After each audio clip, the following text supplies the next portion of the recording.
नीरजा हेमेंद्र समकालीन हिंदी साहित्य की प्रमुख लेखिकाओं में से एक हैं। वे सामाजिक और पारिवारिक कहानियाँ लिखती हैं जो अपने पाठकों और श्रोताओं को बांधे रखने में सक्षम होती हैं। आज प्रस्तुत है उनकी लिखी हुई कहानी किंतु मैं हारूंगी नहीं। मेरी जुबानी। मैं हूँ सीमा सिंह। सायमा का घर जैसे जैसे समीप आता जा रहा था, उसके मन मस्तिष्क में विचारों का प्रवाह गतिमान होता जा रहा था। रेलवे स्टेशन के बाहर आकर उसने चारों ओर दृष्टि घुमाई। बसें, टेम्पो, ऑटो रिक्शे, गाड़ियाँ, कोलाहल व भीड़। जिधर दृष्टि जाती उधर भागते लोग, भागता शहर। बाहर मची आपाधापी का दृश्य देखकर पहले तो घबरा गई। पुनः मनोभावों पर नियंत्रण करते हुए वो साहस के साथ आगे बढ़ी। मनोभाव अनियंत्रित हो भी तो क्यों ना। इस शहर में उसके हृदय का अंश अर्थात उसकी पुत्री सायमा जो रहती है। वैसे तो इससे पूर्व भी वो कई बार इस शहर में आ चुकी है, किंतु सायमा के विवाह के पश्चात वो प्रथम बार इस शहर में आ रही है। स्टेशन से बाहर आकर पूर्व निर्धारित कार्यक्रम के अंतर्गत वो अपने एक परिचित को फ़ोन करके बुला लेती है। प्रथम बार अकेले वो सायमा के घर जाना नहीं चाहती। कोई तो हो साथ में, सगे संबंधियों जैसा। उसका कोई नहीं है जो उसके साथ चल सके, उसके साथ खड़ा हो सके। इसी अभाव को पूर्ण करने के लिए उसने अपने एक परिचित को अपने साथ चलने के लिए बुलाया है। वो एक ऑटो तय करके उसमें बैठ जाती है। अपने साथ लाए दोनों बैग को संभाल कर सीट पर समीप रख लेती है। वो बार बार उन बैग पर स्नेह से हाथों को घुमाती है। ऐसा करते समय उसके चेहरे पर आत्मसंतुष्टि के भाव आ जाते हैं। इन दोनों बैग में उसकी पुत्री व उसके ससुराल के सदस्यों के लिए उपहार की वस्तुएं हैं। ऑटो चल पड़ता है। स्टेशन के बाहर साफ सुथरी सड़क पर ऑटो दौड़ने लगता है। वो पहले भी कई बार देख चुकी है इस शहर को, किंतु आज ये शहर नया नया लग रहा है। चौड़ी साफ सुथरी सड़क, दोनों ओर ऊंची ऊंची बिल्डिंगें, बड़ी बड़ी दुकानें व कार्यालय, रेस्टोरेंट, मॉल्स सब पीछे छूटते जा रहे हैं। कितना आकर्षक लग रहा है ये शहर। नागरिक सुविधाओं से युक्त व व्यवस्थित। हो भी क्यों ना, ये शहर इस प्रदेश की राजधानी है, लखनऊ है। ये शहर इसलिए भी उसे अच्छा लग रहा है क्योंकि उसकी बड़ी पुत्री सायमा का ब्याह यहाँ हुआ है। वो यहीं रहती है।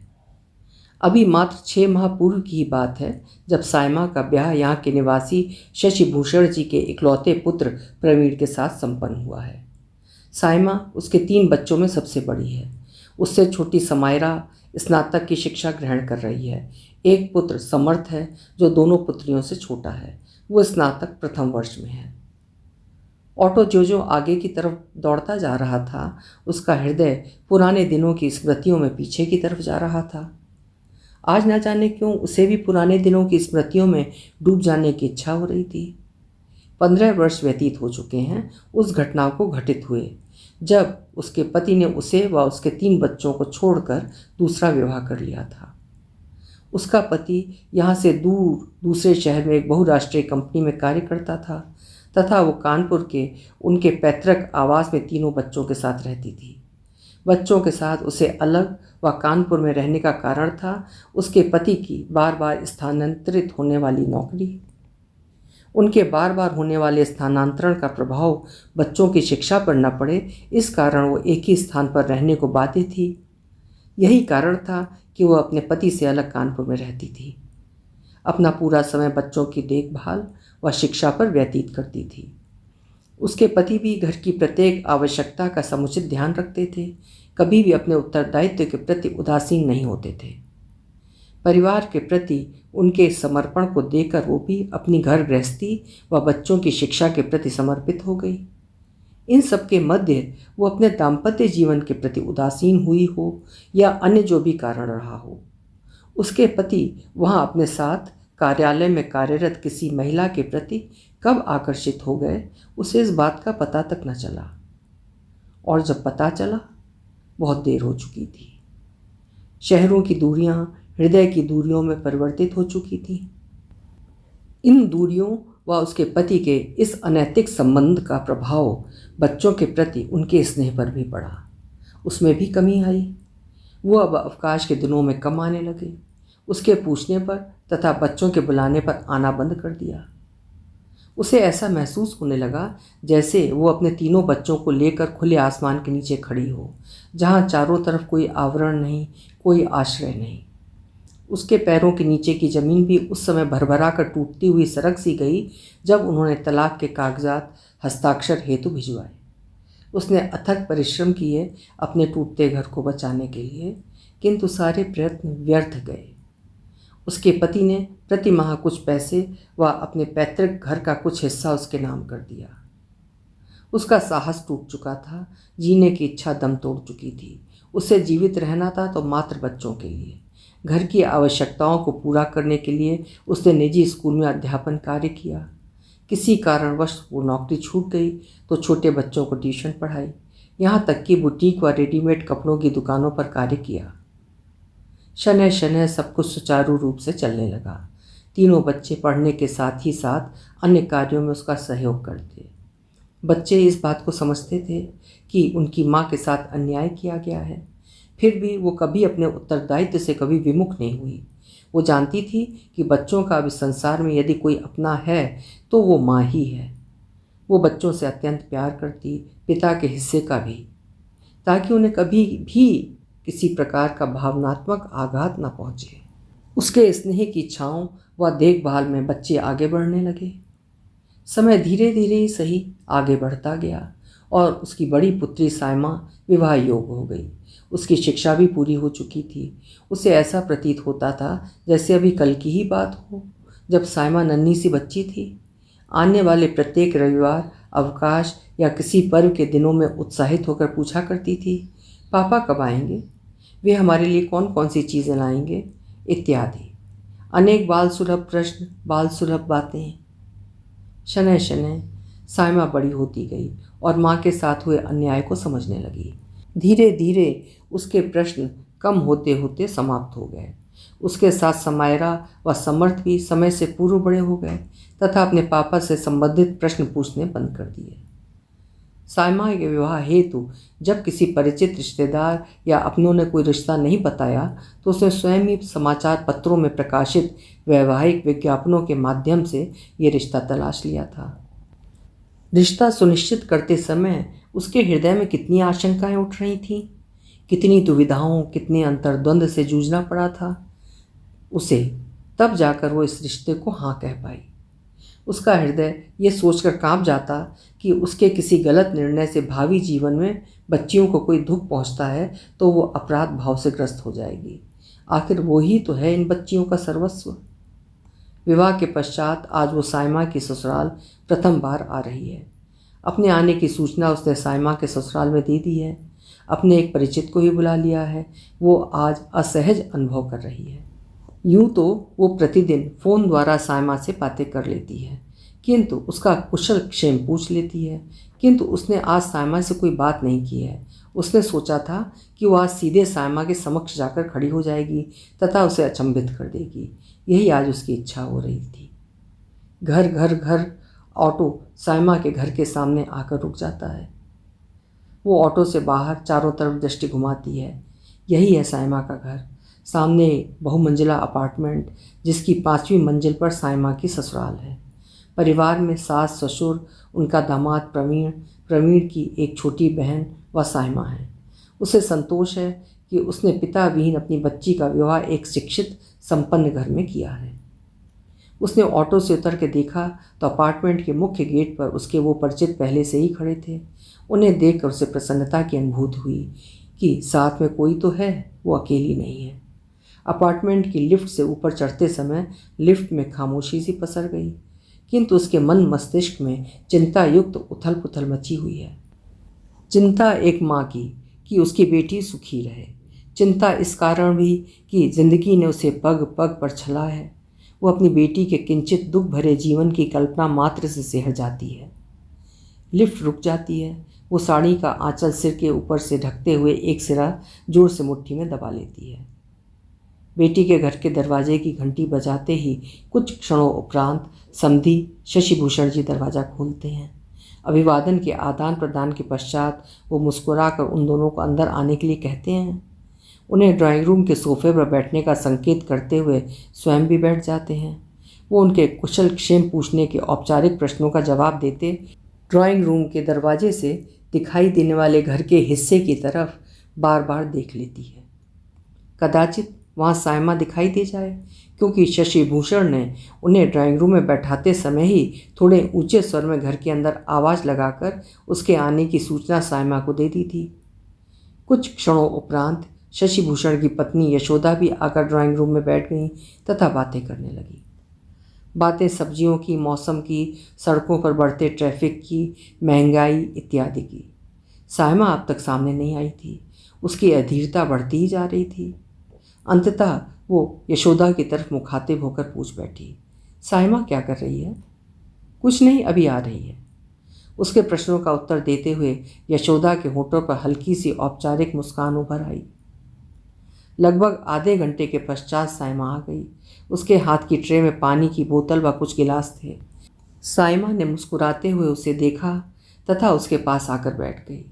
उसने ये अनुभव किया कि सायमा की ये मुस्कुराहट सायमा के चेहरे की ऊपरी सतह तक ही सीमित है। उसकी आंखें खामोश हैं, वरना सायमा के होठों पर मुस्कुराहट आने से पहले उसकी आंखें मुस्कुरा पड़ती थीं। उसकी आंखों से झांकती उदासी उससे छिपी न रह सकी। फिर भी वो हृदय को समझाती रही कि ये मात्र भ्रम है, सायमा यहाँ खुश है। इसी ऊहापोह की स्थिति में वो बैठी रही। उसने समीप बैठी सायमा को ध्यान से देखा। कुछ थकी थकी सी लग रही थी वो। नई नवेली दुल्हन सा कोई बनाव श्रृंगार नहीं था उसका, साधारण सी, चुप सी।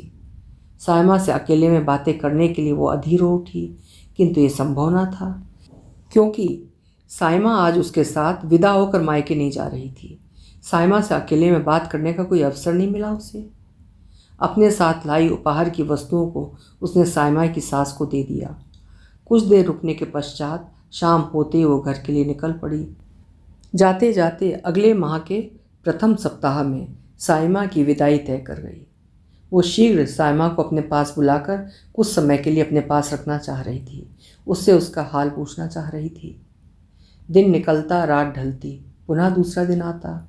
वो अज्ञात आशंकाओं में घिरकर दिन व्यतीत कर रही थी। वो सायमा के आने की तिथि की प्रतीक्षा अधीरता के साथ कर रही थी। जब सायमा यहाँ आएगी उसके पास। समय अपनी ही गति से चल रहा था। यदि हम समय से शीघ्र व्यतीत होने की अपेक्षा भी करें तो भी वो अपनी ही धुन, अपनी ही गति से चलता है। हमारी अपेक्षाओं की, हमारी शीघ्रता या विलंब की परवाह नहीं करता। अंततः वो दिन भी आ ही गया जब सायमा प्रवीण के साथ आ गई। सायमा के आ जाने से वो प्रसन्न थी। दोपहर के भोजन के उपरांत सायमा से बात करने का अवसर मिला। सायमा भी अपनी माँ से अपने हृदय की बातें, अपने सुख दुख की बातें बताना चाह रही थी। बातों का क्रम ज्यों ज्यों आगे बढ़ता जा रहा था, खुशियाँ मुट्ठी में बंद रेत सी धीरे धीरे फिसलती जा रही थीं। कारण था सायमा के ससुराल वालों द्वारा उसके साथ किया गया विश्वासघात, झूठ, छल। विवाहपूर्व प्रवीण एक निजी कंपनी में नौकरी करता था, किंतु कुछ अनियमितताओं की वजह से उसे नौकरी से हटा दिया गया था। इस बात का प्रवीण के मस्तिष्क पर गहरा प्रभाव पड़ा तथा वो अवसादग्रस्त हो गया। वह असामान्य व्यवहार करने लगा। छोटी छोटी बातों पर क्रोध व चिड़चिड़ापन उसके स्वभाव में सम्मिलित हो गया। इलाज करवाने के पश्चात भी उसकी दशा में कोई सुधार न होता देख उसके घर वालों ने उसका विवाह कराने का निश्चय ये सोचकर कर दिया कि विवाहोपरांत पत्नी के संपर्क में आने के बाद उसकी मानसिक स्थिति सामान्य हो सके। इसके लिए उन्हें मिली पिता विहीन बच्ची सायमा। विवाहोपरांत भी प्रवीण की मानसिक स्थिति में सुधार नहीं आया। वो कोई काम भी नहीं करता। अब वो अभी भी आर्थिक रूप से अपने पिता पर निर्भर है। भविष्य में क्या होना है ज्ञात नहीं। सायमा की बातें सुनकर उसके पैरों के नीचे से जमीन खिसकती जा रही थी। यूँ लग रहा था जैसे प्राण ही शरीर से निकल जाएंगे। उसने तो सायमा का विवाह शिक्षित, संपन्न घर व आत्मनिर्भर योग्य वर देखकर किया था। उसे यदि किसी बात की आशंका थी तो मात्र ये कि सायमा के ससुराल वाले सब कुछ देने के पश्चात भी और दहेज की मांग न करें तथा और पैसों के लालच में सायमा को प्रताड़ित न कर बैठें। किंतु उन्होंने तथ्यों को छिपाकर पढ़ी लिखी संवेदनशील उनकी पुत्री का जीवन विध्वंसित व बर्बाद कर दिया है। साइमा की पीड़ा सुनकर वो बेबस हो रही थी। उसकी पीड़ा की कोई सीमा नहीं थी। आज इस दुख की घड़ी में उसके पास कोई नहीं है। अपने तीनों बच्चों के साथ एक वो ही है, माँ के साथ साथ पिता के रूप में भी। उसके साथ है मात्र उसका साहस और आत्मविश्वास। जब से उसके पति ने दूसरा विवाह कर लिया था, तब से फिर कभी भी पलटकर उसने उसका या बच्चों का हाल नहीं पूछा। किन किन दुरूह परिस्थितियों का सामना करते हुए उसने बच्चों का पालन पोषण किया। आर्थिक अभावों व सामाजिक जटिलताओं से संघर्ष करते हुए उसने उन्हें उच्च शिक्षित किया। आज उसके साथ, उसकी बच्ची के साथ छल किया गया। क्या उसे बेसहारा व अकेली समझकर ऐसा किया गया? साइमा की बातें सुनकर उसका मन हो रहा था कि वो तीव्र स्वर में फूट फूट कर रोए, इतने तीव्र स्वरों में कि आसमान थर्रा जाए या धरती कांपने लगे। किंतु वो ऐसा नहीं कर सकी और ना करना चाहती है। बच्चों के समक्ष वो कमज़ोर नहीं होना चाहती। यदि वो ही ऐसे टूट जाएगी तो साइमा कैसे अपने आप को संभाल पाएगी? उसके विचलित होने या रोने से उसके अन्य दोनों बच्चों पर भी नकारात्मक प्रभाव पड़ेगा। उसने स्वयं को संयत किया व साइमा को ढांढस बंधाया, आंसुओं को आंखों में ही कैद कर लिया। दूसरे दिन प्रवीण चला गया, साइमा को कुछ दिनों के लिए उसके पास रहने के लिए छोड़कर। प्रवीण ने साइमा के नेत्रों में भरी रिक्तता और चेहरे पर पसर चुकी उदासी की लकीरों को कदाचित पढ़ लिया था। वो जान गया था कि साइमा भावी जीवन की आशंकाओं से भयभीत है। प्रवीण का बिना कुछ कहे चुपचाप चले जाना इस बात का साक्ष्य था। वो पल पल साइमा के भविष्य को लेकर चिंतित रही। कुछ दिनों तक वैचारिक संघर्षों से जूझती रही कि वो कैसे साइमा को विदा कर पाएगी उसकी ससुराल। साइमा कैसे रहेगी एक बेमेल जीवन साथी के साथ?